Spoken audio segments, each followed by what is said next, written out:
Good morning and welcome to this Monday, May 17th, 2021 edition of Trading Places Live at earningsbeats.com.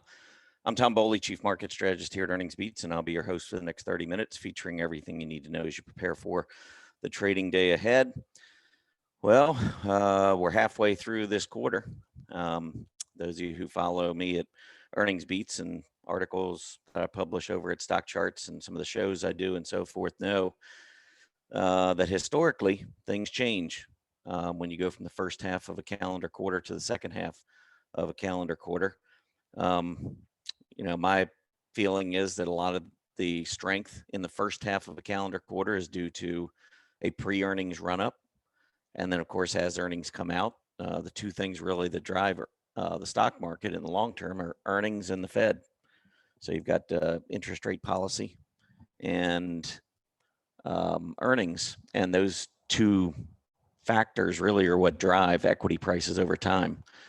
And so it makes sense that when earnings are getting ready to come out, I think most of you heard the old Wall Street adage, buy on rumor, sell on news. It just makes good sense to me that, the market is going to anticipate solid earnings. We've got analysts that go out, meet with companies, see how their quarters are progressing, and then they go back to their offices and they buy for themselves and their clients, where they sell based on the things that they're hearing. So technicals, in my opinion, always precede fundamentals. You're generally, I shouldn't say always, most of the time. Management teams, they're human, so they may not tell the exact truth sometimes, or they may sugarcoat things from time to time, and Wall Street may get the impression things are much better than they are. Then you've also got companies like Apple that tend to underpromise and overdeliver. So they deliberately, keep things kind of low key and then, blow out numbers. They have a history of blowing out numbers when the quarterly results come out. So there's all these different factors that go in. But one of the things I think that's just important to take away is that when you go back over the last 70 years, 7 decades, that's a lot of time. You're going to find that with the exception of the fourth quarter, which is a little bit different because of the holidays and so forth, Santa Claus rally, the second half of that quarter can be pretty strong as well. But with the exception of the fourth quarter, the first, second, and third all kind of follow that same pattern. Strength in the first 45 days of a quarter, not as much in the second 45. So more neutral. Next quarter, the third quarter of the year, the second 45 days is actually pretty bearish. But anyway, we got lots to go over. So just wanted to mention that maybe to anybody who is new to Earnings Beats, it's important to at least have some idea of what happens historically in the market, because history does repeat itself in the stock market quite frequently. As far as futures go this morning, it looks like we're going to get off to a little bit of a weak start. We are getting into that period, or closing in on that period of a calendar month when we tend to struggle as we get closer to options expiration, which will be this Friday. And then into next week, the week after options expiration can be a little difficult from time to time. But this morning, we've got Dow futures down 145 points, S&P 17, and NASDAQ down 75. So definitely looking like a little weakness after the strength we saw on Friday. We're going to get into all of that action from Friday in just a minute. Let me take you over to Earnings Beats.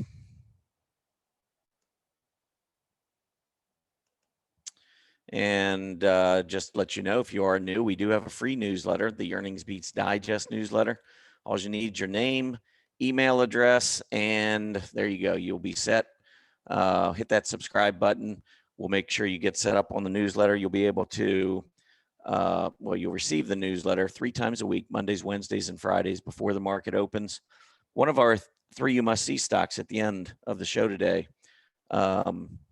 was actually, did I include that one? Let me see. Maybe I didn't include that one. No, I didn't include it, but I can tell you, if you look at the CVX chart, Chevron, that was the one that was included today in the Earnings Beats Digest newsletter. Really nice cup and a handle that's forming right now. So you might check that out. But anyhow, love to have you as part of the community. There's no credit card required. It's completely free. You can unsubscribe at any time. Love to have you. Moving on to the action from Friday. It was a very strong day. We saw, on a relative basis, nice recovery on NASDAQ stocks. I'm not sure it's going to continue, but we'll see. The Dow Jones up 360 points, more than 1% on Friday. Did go below the 20-day, but we talked about that with a negative divergence, how the 20-day many times will not hold when you have a negative divergence. I start thinking, a little bit lower than that, maybe the 50-day test when we get a negative divergence. So we did go a little bit below the 20, didn't quite make the 50, and we started bouncing the end of last week. S&P 500 did get down to its 50-day moving average before bouncing. It too had a negative divergence, higher price, lower PPO. NASDAQ best performer, at least among the 5 key indices that we like to feature here, up 2.3%, 300 points to 13.4. Just the way this looks right now, though, we do have an ABC correction, so that could be the extent of it. But I don't like the fact now that we've got the PPO back in negative territory. We're trading below the 20, which is, it's threatening a death cross below the 50-day, not quite there.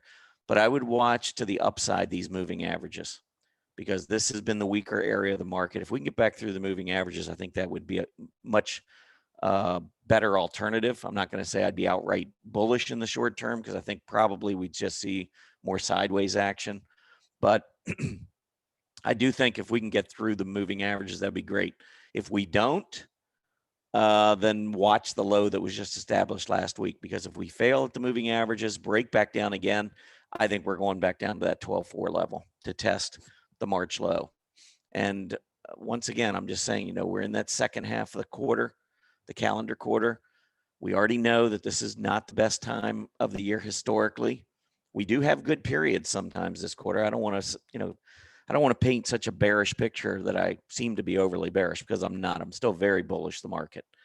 I'm just, from a trading perspective, realizing that there are some potential short-term issues that we need to be prepared to face. Mid caps, small caps. Mid caps went below the 50, bounced right back up above both moving averages. This, to me, when you start seeing the moving averages not holding as support or not acting as resistance on the way back up, that just starts painting a picture of consolidation, because moving averages are trend following support and resistance. And when you don't fail, going back to the upside, and you don't hold going to the downside, it's almost like these moving averages aren't there. That's when I start seeing a picture of consolidation. So we got that on the mid caps. We got that also on the small caps. I think we've just established these highs and lows, especially on the small caps. I think it's pretty easy to see, honestly. We have a double bottom down here at 1250. We had that earlier high in March, and I just think we're range bound for now. Maybe for the rest of this calendar quarter. We'll see. But outside of that, my big picture signs, I'm still very bullish. So it's just a pause I'm looking for. And to be honest, a couple of months ago, talked about inflation and how I don't think inflation's a problem. I think that it is going to be a headline for the next couple of months.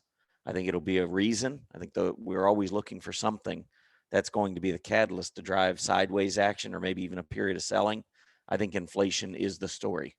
That, along with interest rates, because if inflation is a big story, then interest rates will go higher. But interest rates will also go higher if the economy is expected to strengthen. So when rates go up, you're going to see some articles, some folks saying, well, the Fed's going to have to combat inflation. That's why rates are going up. The Fed's on record saying that they believe inflation concerns are transitory or temporary. I tend to agree with them at this point. So I don't believe that inflation is going to be the problem, but I do believe it's going to be the story for the next couple of months. Energy was the big leader. All 11 sectors were up on Friday. Haven't seen that too much lately, but all 11 were up. Energy, technology, communication services, discretionary, and financials. These last 4 are 4 of your 5 aggressive sectors, industrials being the other. It's always good to see the aggressive groups leading, and that's why we saw strength in the NASDAQ and so forth. But like the NASDAQ, we have some issues, especially technology, which went below the 50, also lost price support at 135, came back up through 135, but still has the 2 moving averages to negotiate. Discretionary, same thing, fell below both moving averages. Can we get back through? So I think the rotation that we've seen up until now, last few months, I expect we're probably going to continue to see that in the near term, especially if inflation remains the talk, because growth stocks do not do well in an inflationary environment for a couple of reasons. I mean, number one, the inflation is going to erode the earnings, which is going to affect multiples. But then also the Fed has to raise rates to fight inflation, which cools the economy and lowers growth, lowers future earnings potential, and that too strangles the growth stock. So this whole inflationary period, I believe growth stocks are still great long term. And when I say long term, I'm looking out past the next few months. And we're going to find out how strong they are, because inflation talk is not going to go away anytime soon. And as long as that continues to be in the forefront, we could have problems with some of the growth areas. And so I'm a little nervous in the near term, but I honestly believe if they continue to sell off the way they are, I think later this year we're going to have a tremendous opportunity in the growth stocks, because I think we're in the secular bull market. I do not believe growth is done. I don't even think it's close. So I'm kind of watching this, very interested to see how low some of these growth stocks go. Keep in mind how far they went to the upside.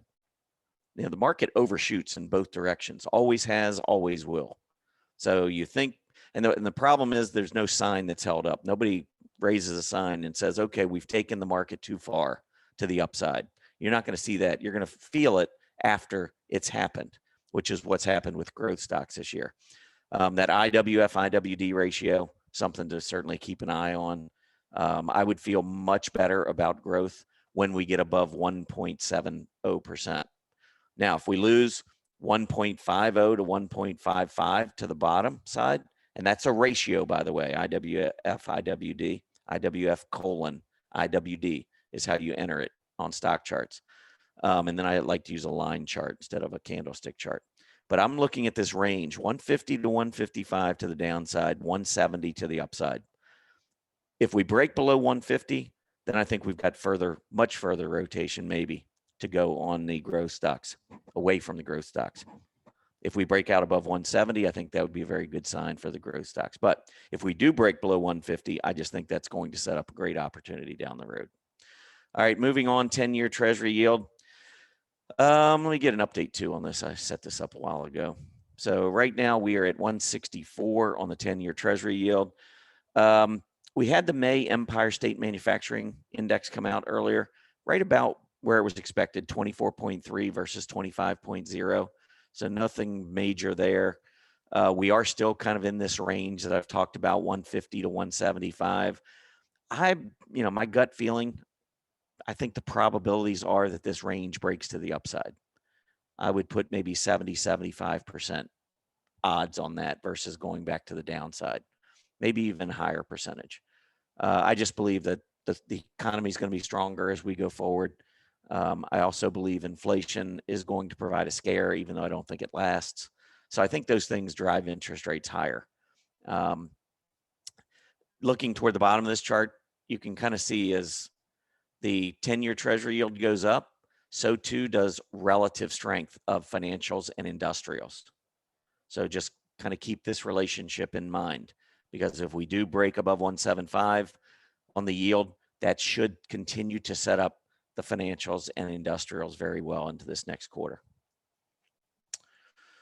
And when I say this next quarter, I'm talking about our quarters at earnings beats. We have our draft coming up on Wednesday after the close. That's where we announce the 10 equal weighted stocks that will go in each of our 4 portfolios. Really looking forward to this one. I can tell you the last quarter for us was not good at all. Well, in 3 of our 4 portfolios, it was not good at all because growth stocks, that ratio had not broken down at the time we selected last time. So we did have a number of growth stocks in 3 of our 4 portfolios. And then the breakdown occurred right after the portfolios were announced. And so it was a rough quarter, no doubt about it. But I am looking forward to the next quarter. And that announcement will be out on Wednesday, the draft. So mark your calendar. That'll start at 5:30 on Wednesday, by the way. Most of our webinars start at 4:30, but I like taking a little bit of extra time getting ready for that one. So 5:30 on Wednesday. Hope to see you there. All right, let's keep moving here. I want to go through and talk first just about some of the sectors or some of the industry groups that are working in consumer discretionary, because I pointed out that it's been weak. It hasn't been able to get back above its moving averages. I just want to show you the areas of consumer discretionary. I've got it ranked in scooter order. And then we could also bring up like the last 3 months. You can look at the return over the last 3 months based on the scooter, and you can kind of see those industry groups that are doing better over the last 3 months obviously are going to have higher scooters. It's really based on about 6 months. And so you can kind of see that the scooter rank is almost the same as the percentage change rank. And that's what I always talk about when I mention scooters, is that the scooters are great. They're really good, quick and dirty relative strength indicator that you can get at stock charts very, very quickly to see how, you know, individual stocks are doing, how industry groups like this are doing within consumer discretionary. The limitation on scooters, and when I say scooters, SCTR right here, stock charts tactical rank. That's what that stands for. But one of the primary limitations for me is that you're not looking at the big picture. You're looking literally at the last 3 to 6 months.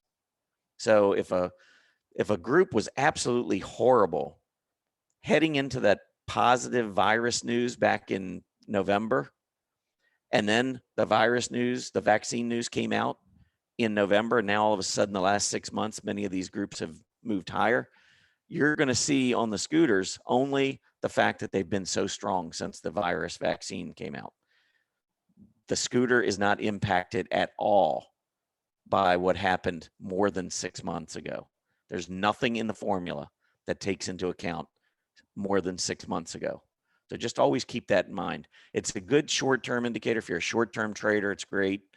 If you're looking big picture, I think the scooter has its limitations. So just be careful. A couple of these I want to point out. Furnishings is one that has been, I mean, when you look at this chart, and I'll go down here and just show you this one relative to the S&P 500.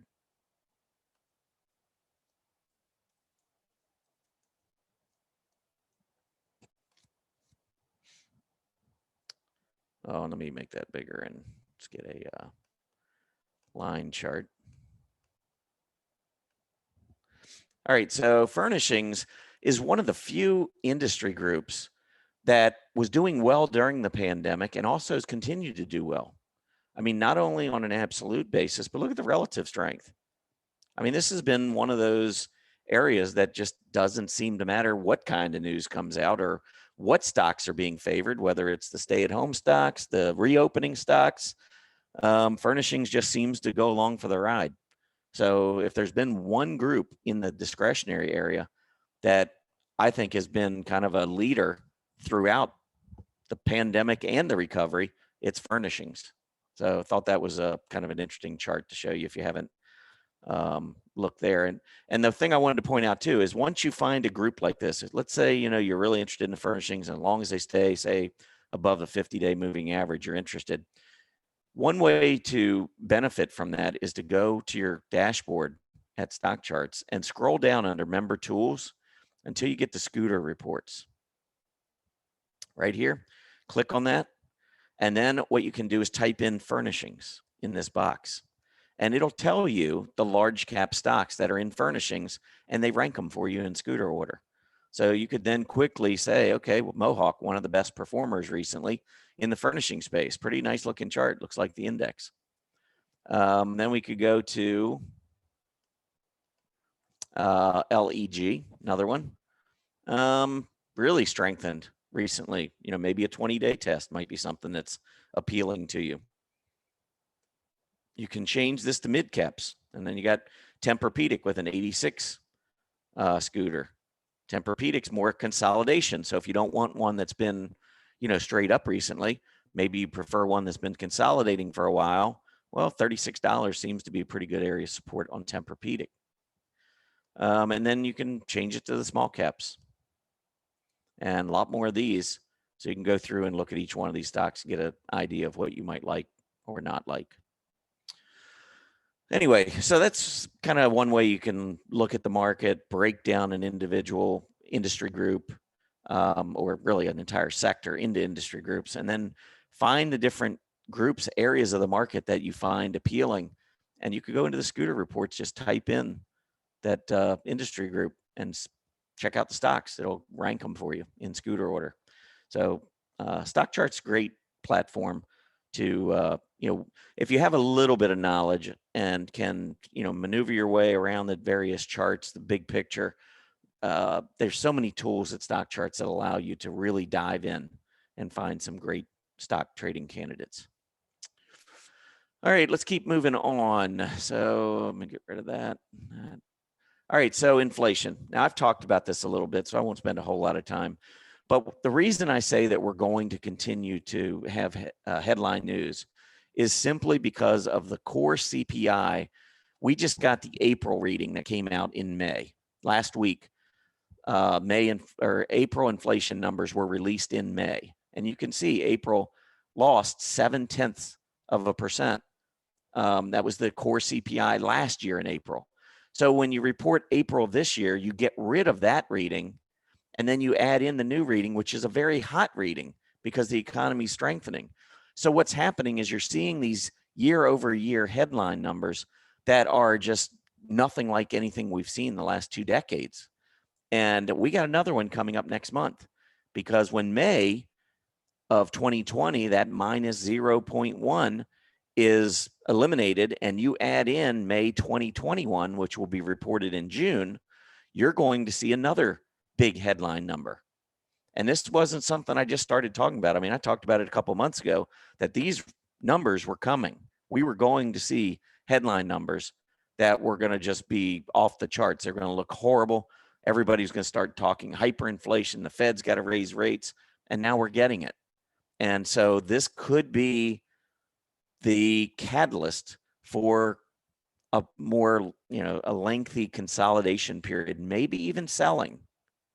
We're already seeing it with the growth stocks. I don't think it's going to get bad, but it's possible. We got the VIX that was on the rise last week. It did settle back down at the end of the week, which was good. But yeah, I mean, the market can do anything. I'm comfortable with my long-term picture. Short term, I mean, literally every day is a challenge in the stock market. But I do believe if you're in a secular bull market, which we are in, I don't think that is even disputable at this point. You've just got to be careful and pick your battles when you want to be, a little more bearish or a little bit more cautious. Because in a secular bull market, I mean, the bulls take no prisoners. They just keep going higher and march higher and higher. And those who don't believe are left just scratching their heads saying it can't happen. This cannot be. There's too much debt. There's inflation. There's this, there's that. The pandemic, there's still restrictions. This is crazy. Well, I mean, you can call it crazy, but the market doesn't care. Market's just going to go higher. So we're into a period where we have to be a little bit more cautious. I would say I'm just cautiously bullish at this point. So anyway, when you look at the inflation, the fact that we are starting to see the inflation numbers tick up, and we have had more and more discussion about possible inflation, you look at the relative strength of sectors. And I pulled this up. This is, the sectors and industry groups. These relative strength charts, I think, are absolutely among the most important charts that you can possibly use, because it's not telling you whether something's going up or going down. It's telling you how it's performing relative to the S&P 500. So it's important to know what the market is currently throwing out the window, the baby out with the bathwater kind of a thing, and what the market is currently favoring and in love with. And right now, there's no doubt materials, energy, financials, industrials. Maybe materials, energy, financials, just cut it off there. I think industrials are fine as well. But all of these groups are outperforming right now. The ones that are underperforming over the last month, utilities, technology, consumer discretionary. These last two, because of growth issues, inflation, fears, whatever you want to call it, interest rates going up. I think it's temporary, but it's real. Utilities, probably because of interest rates moving up. That makes some of their dividend yields not as appealing. If you can be safe with the 10-year Treasury yield. As that yield rises, some of the dividend stocks don't look quite as appealing for income investors. And then you go over and you look at the industry groups. This is also in the last month. What's working? Now, the way we organize this is you'll see all of our energy stocks start off 010, 10. All of our material stocks are 011. Industrials are all 004. And then within the groups, then there will be the numbering of the industry groups. So steel, for instance, is the 9th industry group that's listed in materials. So it's 011, XLB, 009, steel versus the S&P 500. The reason I mention all this is when you take a look at this, I mean, if you look down the top 10 groups right now are pretty much 10s and 11s, XLB, XLE. I mean, you've got one industrial in here, delivery services, which is doing really well. But other than that, it's materials and energy. And if you change this, and click on this percentage column again, it'll give you what's not working. Now, it says XLE. I need to actually update. I updated on my other account, but this is really technology now. Renewable energy is in technology space. So when you look at this in technologies 001, there you can see semiconductors. But now look at what's going on. Almost everything is 001, 002, 003. It's in the first 5 groups for the most part, which are the aggressive groups. Growth, think growth. As inflation becomes more of a problem, or at least a perceived problem, these are the areas that are going to get hit. So it just paints a picture by looking at these charts, which I think can be very, very cool. All right, moving on, earnings. Not much out in the way of earnings this morning. We had Ryanair reporting, RYAAY. All of the earnings, this was kind of interesting. You know, we've been having tremendous earnings, and growth stocks, doesn't matter what they come out with. They can report, doubling of estimates. They can raise guidance. And for the most part, even if they gap up, they sell off after the open. We've had very few growth companies that have reported good numbers, gapped up, and continued going higher and broken out. Very, very few. Listen to the earnings from this morning. So Ryanair reports a $1.68 loss. They were expected to lose $1.65, so it was a little worse than expected. They're up 1% pre-market. TWNK, this is Hostess Brands, Twinkie, think Twinkie. They reported earnings 20 cents, matched estimates. They're up 1.15%. NIU, which is NIU Technologies, they missed. They came in at 1 cent earnings, supposed to be 4 cent earnings. They're up 1% pre-market. And then the one that was unbelievable, PRPL, Purple Innovation, they were expected to earn 31 cents. They earned 17 cents, up 7% in pre-market. 7%. So, I mean, market makes no sense, never does. And it's in the furnishings area, by the way. I didn't even realize that until I just pulled this up. So this is a furnishings stock, which is one we talked about that's been so strong. So you get a stock in that group, misses earnings by pretty good margin. I didn't see what the revenues did or whether they raised guidance or whatever, but stock's up 7% pre-market. Now, it's not been one of the better stocks in the space. As you can see, it just set a new 52-week low relative to the furnishings area. So it's not a stock that I personally would be interested in, but it's up 7% on poor earnings. Anyway, thought that was interesting. Let's, and by the way, later this week, we got Walmart, Home Depot, both out tomorrow. Wednesday, Cisco, Lowe's, Target. So you got some pretty big names. Some retail stocks will be out later this week. A number of retailers will be reporting. Thursday, big semiconductor stock, Applied Materials, in our portfolio. Actually, we will be out of it by the time they report because all of our portfolio stocks end Wednesday at the close. Thursday, after the close, Applied Materials reports, along with Ross Stores, Palo Alto Networks. And then Friday, big report from Deere. So we've got some big numbers coming up, big earnings reports, just not nearly as many. So earnings season slowing down. All right, last thing I wanted to do is point out 3 you must see. So the first one I'm going to go with is ConAgra. ConAgra, I'm watching it just because, first of all, if you're more of a nervous trader, you're really nervous about, the volatility. Conagra, you can see, is not really a big mover. The entire year, 31 to 38.5. So keep that in mind if it's something that, might interest you. But what I'm looking at is we had an uptrend. I see an ascending triangle here, equal highs, rising lows, and we had a prior high at 38.50. A move through 38.50, and maybe even a more aggressive move would be in at the current price because you're near that trend line support. Maybe 37.25, might be even better entry. But what I'd be expecting here is a breakout above 38.50, and that measurement would be about $3. So I'd be expecting 41.50 on a breakout. From 37.50, that'd be $4. So if this pattern actually, measures, does we get a breakout, confirmed breakout, and it hits its measurement, that would be more than the 10% return on a fairly safe stock relative, to everything else going on. So anyway, I wanted to mention that one.